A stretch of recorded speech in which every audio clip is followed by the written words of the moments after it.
What is going on, everybody? Well, there's the old Route 66 Cafe.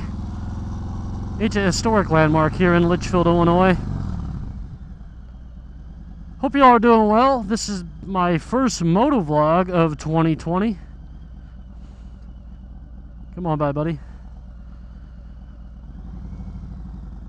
And technically not my first ride because I did ride to work today. I commuted. It hit about 50 degrees today, so I thought, why the hell not bring the Sport Glide to work today. And it was pretty chilly. It was about, I don't know, 30, 34, 35 degrees when I left the house this morning. Not too bad, but you know, it could always be warmer. Not too bad for January 2nd though. So I hope all of you are having a good start to your 2020. I'm right here on Route 66, and some of you that came to the Midwest Moto Meetup will probably recognize the scenes around here a little bit. Yeah, you keep moving on me. There you go. Up a little bit. Want to make sure I'm paying attention. But I'm just gonna give you a peek at some of the stuff here that, like right here is the Route 66 Museum. U-Belt's Bakery and Restaurant, historic bakery and restaurant. Ariston Cafe, that is a very historic restaurant here on Route 66. There's a few more things up the road here we'll take a peek at before we start our trip home. I don't know what is going on with you, dude. I think this thing's kind of... I have to get a new housing unit for it or something. It keeps wanting to tilt back. So if you move a little bit up and down, I am sorry. But yeah, every time I get on this road now, it's like I keep thinking back to September when we had the moto meetup, and I'm like, man, that was so much fun. And we actually came right through here. This is, like I said before, the town I live in, Litchfield, Illinois. And just makes me appreciate living around here so much more, knowing that this type of history is, you know, right in my backyard-ish type deal, you know. It's stuff you kind of take for granted when you're younger, but when you get older and you actually appreciate it, especially since I got a motorcycle, because we know how Route 66 and motorcycling kind of goes hand in hand. But appreciating it a lot more, I'm going to say, because of you know, the time I've been spending on a motorcycle and exploring new roads and getting to ride on roads like this. It's pretty neat. There's that green light I want.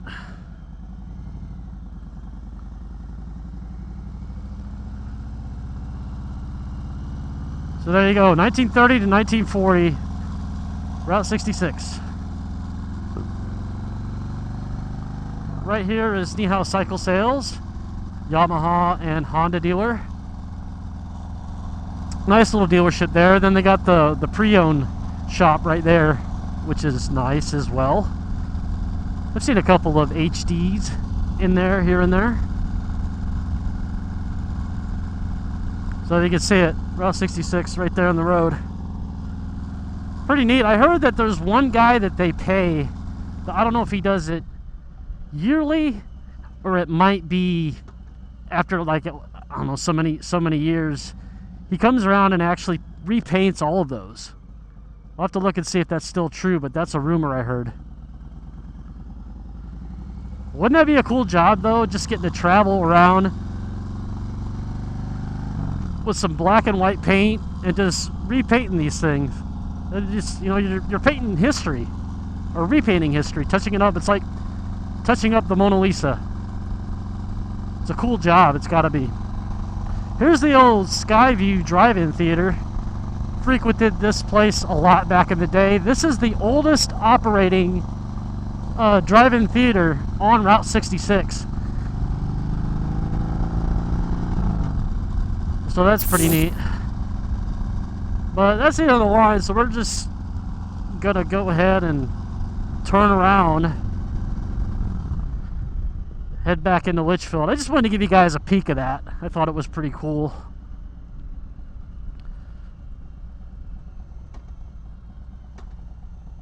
There's the old water tower in Litchfield.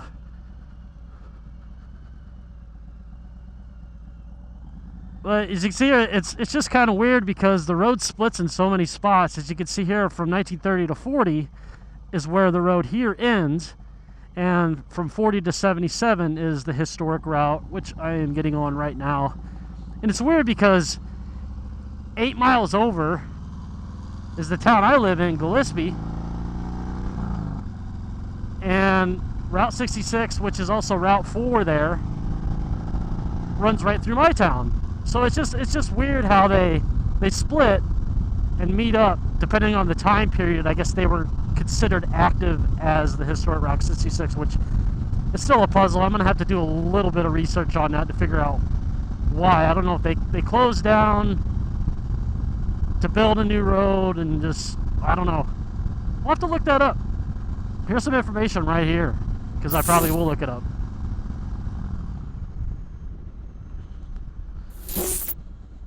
God, it is a dark, gloomy day. Like I said before, January 2nd, out riding my motorbike. I'm not going to complain. So I got some new equipment in my garage. My wife got me a hydraulic lift jack for the motorcycle. That way I could do proper maintenance. I'm pretty excited about that. I still got to do my my clutch adjustment. So that'll make doing that a lot easier, knowing that I can get the bike perfectly level instead of, you know, utilizing the rubber mats I've been doing. But I mean, it worked. But having the jack's going to be pretty handy for cleaning and doing other types of maintenance. So I'm pretty excited about using that. Here's a couple of snaps of it. Pretty excited to use it.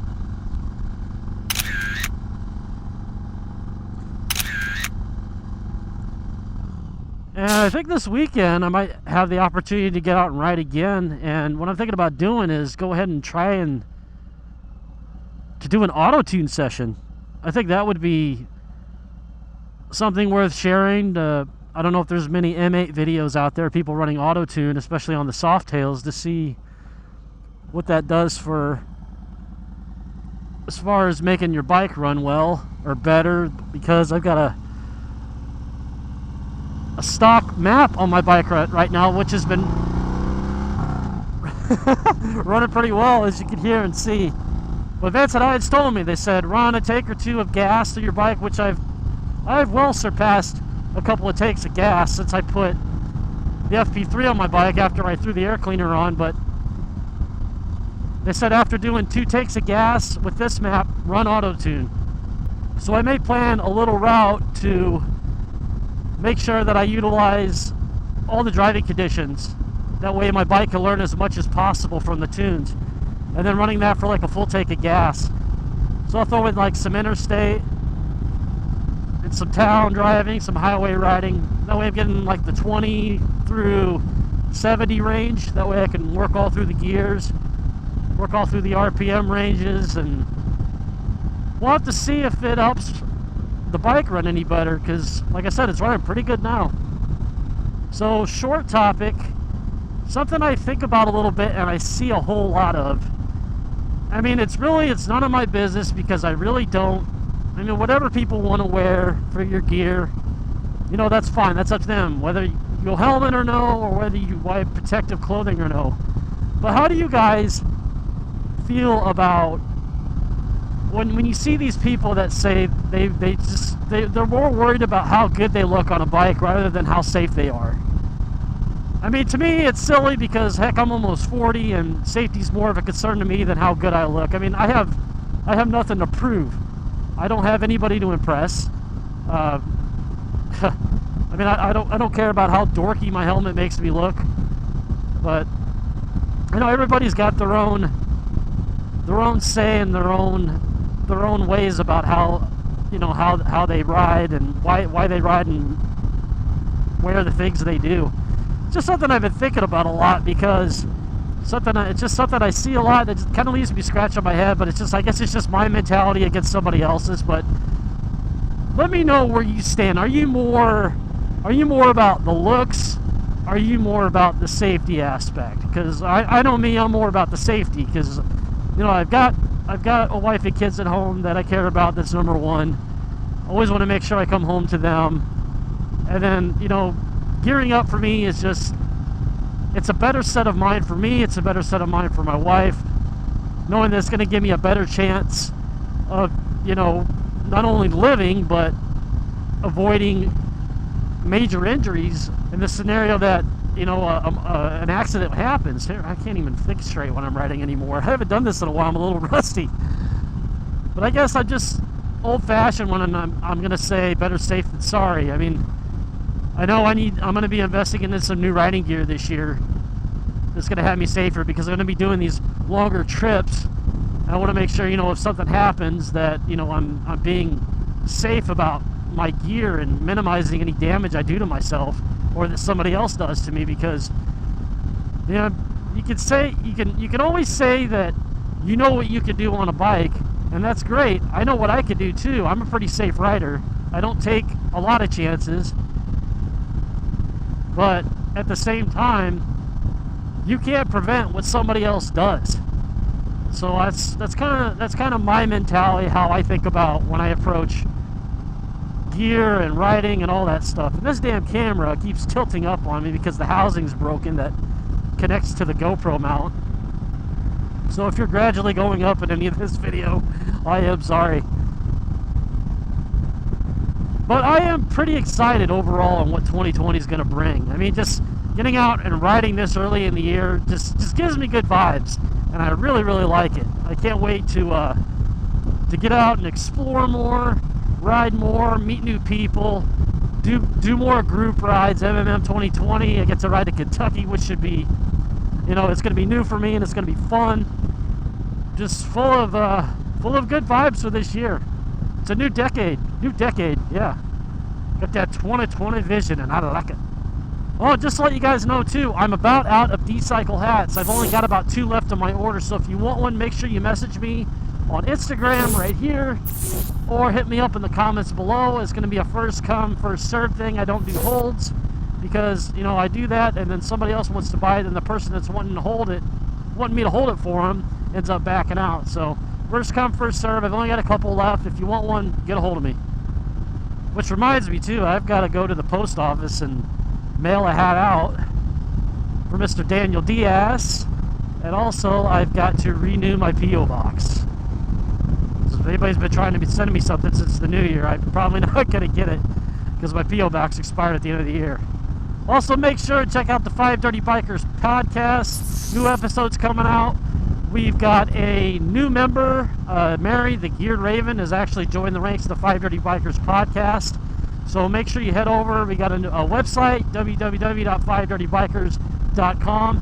Head over, check out the website, and there's links to all of our pages. If you want to check everybody out on the 5 Dirty Bikers on YouTube, go give them a follow on the Instagram, and subscribe to their channels. All really good people, having a ton of good times on this podcast, and I got big vibes, good vibes about how the 5 Dirty Bikers is going to do this year too. Train track. Ding, ding, ding.